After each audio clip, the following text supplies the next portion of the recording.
Bismillahirrahmanirrahim. Assalamualaikum warahmatullahi wabarakatuh. Perkenalkan, nama saya Rita Aprilia dari Business Operation. Di sini saya akan sedikit sharing tentang proses manajemen resiko. Sebelum kita lanjut ke proses manajemen resiko, kita ke pengertian resiko dulu. Resiko merupakan kata yang sudah sangat sering kita dengar setiap hari. Resiko itu biasanya kata resiko itu mempunyai konotasi yang negatif, sesuatu yang sangat tidak kita sukai, sesuatu yang sangat sekali ingin kita hindari. Sebagai contoh, misal kita pergi menggunakan mobil, maka ada resiko mobil kita tertabrak dengan mobil lainnya. Contoh lain, jika kita memiliki saham, bisa jadi kita ada resiko nilai saham kita turun sehingga membuat kita tidak mendapatkan keuntungan. Dan ada contoh resiko lainnya, jika suatu bank memberikan kredit ke perusahaan lain, ada kemungkinan perusahaan yang dipinjamkan itu tidak bisa membayar pinjaman ke banknya. Dengan contoh-contoh di atas, kita jadi tahu apa itu definisi resiko. Resiko bisa didefinisikan sebagai kegiatan yang merugikan. Definisi lain yang sering dipakai untuk analisis investasi adalah kemungkinan hasil yang diperoleh menyimpang dari yang kita harapkan. Selanjutnya kita beralih ke tipe-tipe resiko. Jadi resiko itu ada dua. Yang pertama, resiko murni dan resiko spekulatif.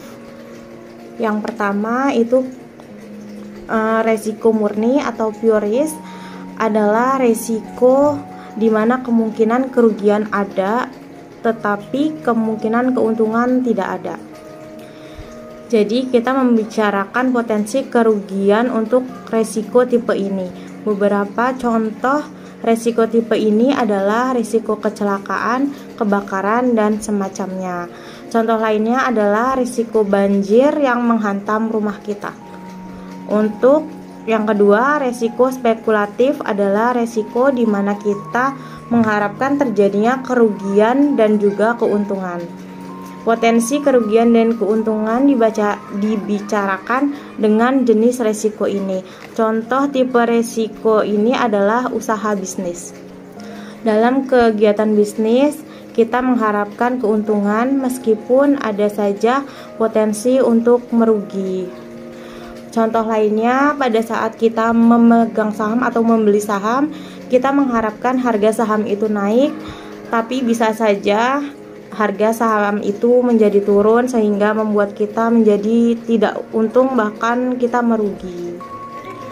Contoh-contoh resiko murni. Yang pertama itu ada resiko karyawan.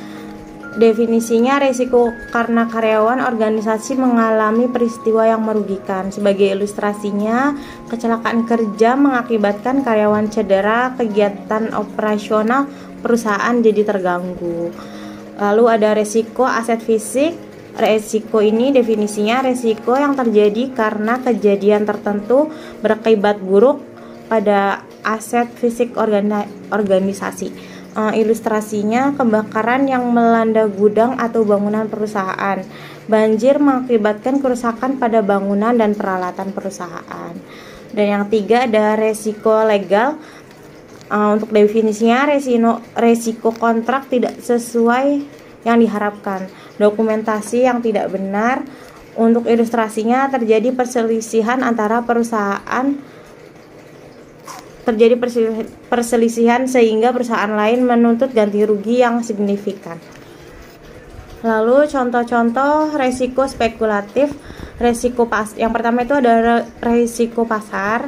Definisinya, resiko yang terjadi dari pergerakan harga atau volatilitas harga pasar. Ilustrasinya, harga pasar saham dalam portofolio perusahaan mengalami penurunan yang mengakibatkan kerugian yang dialami perusahaan. Lalu ada risiko kredit. Ilustrasinya, Debitur tidak bisa membayar cicilan dan bunga hutang. Lalu ada risiko operasional, komputer perusahaan terkena virus sehingga operasi perusahaan terganggu.